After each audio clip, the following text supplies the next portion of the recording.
भाजपा प्रत्याशी दारा सिंह चौहान पर किसने फेंका स्याही? किसकी मजाल जिसने स्याही फेंककर बर्रे के छत्ते में हाथ डाला है?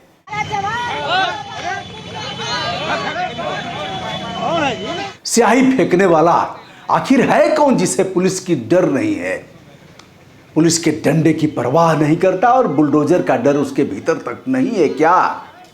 यह स्याही दारा सिंह चौहान पर नहीं फेंकी गई है, बल्कि फेंकी गई है मुख्यमंत्री आदित्यनाथ योगी पर। और यह स्याही सीधे सीधे फेंकी गई है देश के प्रधानमंत्री नरेंद्र मोदी जी पर। दारा पहलवान राजनीति के अखाड़े में भारतीय जनता पार्टी के पट्टे के रूप में ताल ठोक रहे हैं। लगातार भाजपा संगठन द्वारा यह दावा किया जा रहा है कि दारा को कौन हराएगा। अश्वमेध का घोड़ा है, मोदी जी ने छोड़ा है। दोस्तों, आज उत्तर प्रदेश के मऊ जनपद अंतर्गत घोसी विधानसभा के उपचुनाव में भाजपा प्रत्याशी दारा सिंह चौहान पर माल्यार्पण करने के साथ ही स्याही फेंक दी गई। सराय लखनसी थाना क्षेत्र के अदरी गांव में स्याही फेंकने का निशाना गजब का था।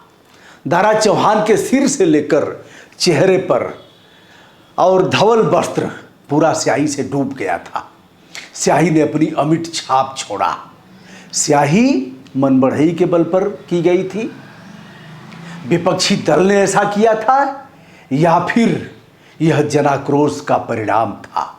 स्याही फेंकने वाले ने शायद संदेश दिया है कि हमने तुम्हें 5 वर्ष के लिए चुनकर भेजा था विधानसभा में, बीच में हमने तुम्हें बुलाया भी नहीं, तुम्हारे ऊपर हमने अविश्वास भी नहीं जताया, रिकॉल नहीं किया, तुम्हारे ऊपर किसी प्रकार का आरोप भी नहीं लगाया, बल्कि तुमने विश्वासघात करते हुए 15 जुलाई को विधानसभा अध्यक्ष के नाम संबोधित एक पत्र भेजा था। यह पत्र आप देख रहे हैं और पत्र मात्र 2 लाइन का है।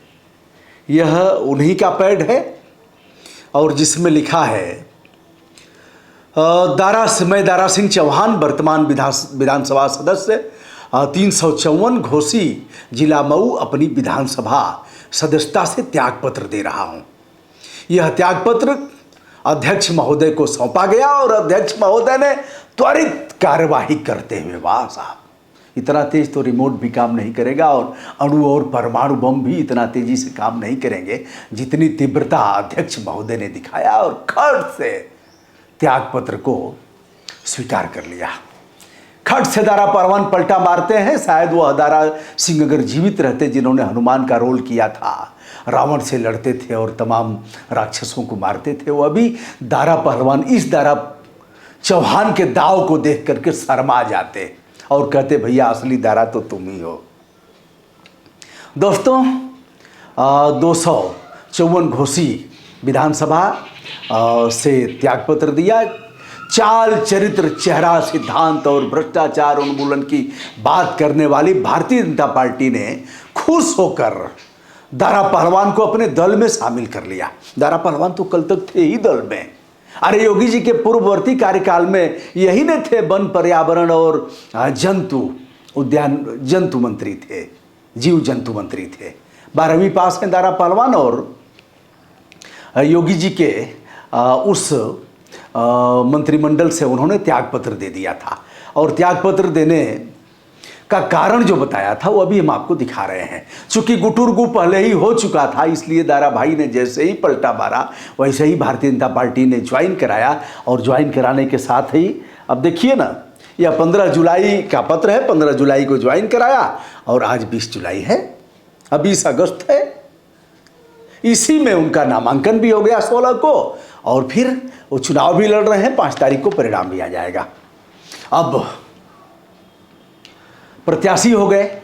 चुनाव में खर्च किए जा रहे रुपए का बोझ आम जनता पर ही पड़ेगा और अरबों रुपए लगेंगे। पुलिस आएगी, फोर्स आएगी, मशीनें आएंगी और रैलियां होगी। भाइयों बहनों, दारा सिंह चौहान पूर्वांचल की राजनीति के एक ऐसे सशक्त हस्ताक्षर हैं जिन्होंने आम जनता के लिए, गरीबों और मजलूम, यही न कहेंगे आकर के स्याही तो आप पर फेंका है।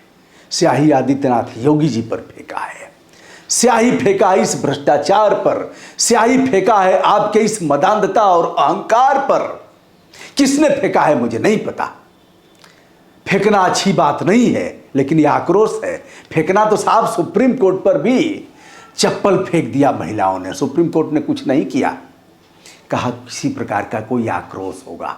आप तो ऐसा नहीं करेंगे, आप तो मिल जाएगा तो लटका देंगे, लेकिन आप वही के बंदे रहे होंगे।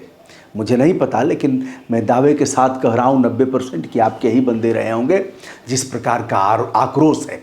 बताते हैं दोस्तों, एक मीटिंग का गवाह हूँ जब भारतीय जनता पार्टी के यूथ विंग में मैं जिले का पदाधिकारी था, और उस मीटिंग में कार्यकर्ताओं का पहले प्रशिक्षण होता था, कार्यशालाएं लगती थी। सुंदर सिंह भंडारी जो अब नहीं रहे, गोविंदाचार्य जी जो अभी भी हैं, राष्ट्रीय महासचिव थे और हमारी अच्छी दोस्ती है गोविंद जी से। उन्होंने राजनीति से संन्यास लेकर के अलग जगह रहे, अपना अपना मौज है। तो उस मीटिंग में एक ऐसे प्रत्याशी को टिकट देने पर प्रतिरोध जता रहे थे कार्यकर्ता। यह 90 के दशक का मामला है, जो प्रत्याशी चाल चरित्र और चेहरा में उस समय फिट नहीं बैठता था। जानते हैं सुंदर सिंह भंडारी ने क्या कहा? सुंदर सिंह भंडारी ने कुछ देर तक विचार किया ऐसे करके कि कार्यकर्ता इतना विरोध क्यों कर रहा है, इसकी आम शोहरत अच्छी नहीं है क्या, यह अच्छा नहीं है क्या?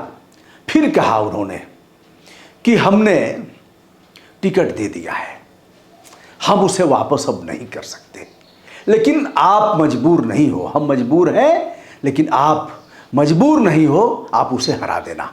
ऐसा कहा था सुंदर सिंह भंडारी ने। वह एक समय था, अब तो गुंडे, मवाली, तस्कर, बदमाश और जितना भी गाली देगा, कोई मठ में भेजेगा, भीख मंगवाएगा, उसको भी आप गंगा स्नान करा करके ठीक कर देंगे। और कांग्रेस से, तमाम दलों से को स्पर्श करते हुए सेंगर जैसा अपराधी आएगा तो उसे भी आप लेंगे। और नरेश अग्रवाल जैसा व्यक्ति जो सीता माता को जिन्न पिलाएगा, हनुमान जी को ठर्रा पिलाएगा, राज्यसभा में कहेगा, उसको भी आप अपना पाहुन बनाओगे। यह तुम्हारा चरित्र है। समाजवादी पार्टी, बहुजन समाज पार्टी और कांग्रेस के बारे में मैं भी बहुत अच्छा नहीं कह रहा हूँ, तमाम वीडियो में कह चुका हूँ। कल तक उन्हीं का था। अखिलेश यादव भी इस पर कुछ नहीं बोलेंगे, क्योंकि कल पलटा मार करके फिर वहाँ जा सकता है। दोस्तों, यह रहा दारा पहलवान पर जो स्याही फेंकी गई है। इस प्रकार के दलों की गंदगी से जो आक्रोश उपजा है, इसके आधार पर ऐसा किया गया होगा, जैसा कि मैं इस पर महसूस कर रहा हूँ। तमाम कार्यकर्ताओं से बातचीत भी होती है हमारी। और 12 जनवरी 2022 को जो त्यागपत्र दिया था उन्होंने वन पर्यावरण मंत्री के पद से, वो अभी आप देख रहे हैं। और जो लिखा है उस पर भी आप इसको जान सकते हैं, देख सकते हैं। त्यागपत्र में आरोप लगाया था, जो राज्यपाल महोदया को संबोधित किया गया है, कहा गया है कि हमने मनोयोग से अपने विभाग की बेहतरी के लिए कार्य किया, किंतु सरकार पिछड़ों, दलितों, वंचितों, किसानों और बेरोजगार नौजवानों की घोर उपेक्षा कर रही है। इसलिए हम दलितों और पिछड़ों के आरक्षण के साथ जो खिलवाड़ हो रहा है, उससे आहत होकर उत्तर प्रदेश मंत्रिमंडल से इस्तीफा देता हूं। यह कै तारीख को है, आप इसे खूब बढ़िया से देख सकते हैं। यह है 12 जनवरी 2022। ये साहब 12 जनवरी 2022 को आपके मंत्रिमंडल से, योगी जी आपके पास अगर इसका जवाब हो तो आप एक बार आप अपने वस्त्र को भी देखिएगा और आप जिस संवैधानिक पद पर हैं उसको भी देखिएगा। आपके मंत्रिमंडल से यह आरोप लगाते हुए त्यागपत्र दिया, और आपका धर्म बनता था कि चलो अभी वह चीजें अगर ठीक हो गई हो तो आओ, क्षमा मांग करके आओ। लेकिन ऐसा नहीं हुआ। राजनीति के इस दौर में जो सियासत के दाव पेच हैं, आपने भी बखूबी सीख लिया है, और उसके क्रम में सत्ता की लोलुपता ने आपको अंधा बना दिया है। दोस्तों, दारा सिंह चौहान पर जो स्याही फेंकी गई है, मुझे कुछ नहीं कहना है इस मामले में। यही कहूँगा कि यह कृत्य अच्छा नहीं है और हो सकता है उसके ऊपर अपराध दर्ज कराया जाए, लेकिन इनके ही बंदे होंगे तो अपराध किसके ऊपर दर्ज कराएंगे? स्वामी प्रसाद मौर्य पर जो स्याही फेंकी गई, कल हमने वीडियो डाला था और जिसने स्याही फेंकी थी उससे ही हमने वीडियो किया था। पूछा था कि स्वामी प्रसाद मौर्य फिर कल फूफा होंगे तो क्या उनके ऊपर फिर से स्याही फेंकी जाएगी? कोई अपराध दर्ज नहीं किया गया था, इसमें भी अपराध दर्ज नहीं होगा। यदि अपराध दर्ज होगा तो वह भारतीय जनता पार्टी का कार्यकर्ता नहीं होगा, किसी अन्य दल का होगा, तो उसके ऊपर सुसंगत धाराओं में या उल जलूल अपराध दर्ज किया जाएगा। यह स्याही प्रधानमंत्री नरेंद्र मोदी के चेहरे पर फेंकी गई है, आदित्यनाथ योगी के उस वस्त्र पर फेंकी गई है जो ऐसा है कि जिस पर कोई दाग नहीं लगा है, लेकिन उस वस्त्र पर फेंक करके एक बार भले ही विधानसभा के लाखों मतदाताओं में से किसी एक ने कहा खबरदार, जो हो रहा है वह ठीक नहीं हो रहा है। आगे क्या होगा मुझे नहीं पता। ओम प्रकाश राजभर को यह दायित्व दिया गया है और ओम प्रकाश राजभर ने अपने संबोधन में कहा, जिस दिन ब्रजेश पाठक डिप्टी सीएम पहुंचे थे, नामांकन था, उस दिन ओम प्रकाश राजभर ने कहा अगर मैं असल माँ बाप का होऊंगा तो भेज दूंगा अखिलेश यादव को सह भाई। सब एक ही चट्टे के बट्टे हैं और एक ही लाइफ बाय में कूद कूद करके नहा रहे हैं, कहीं कुंड में सब गलबहियाँ आपस में गलबहियाँ करते हुए नहा रहे हैं। बड़े धोखे हैं इस राह में, पल में तोला पल में मासा, पल में रंग बदलती है, जिसको चाहे पागल कर दे अपने हुस्न के जादू से।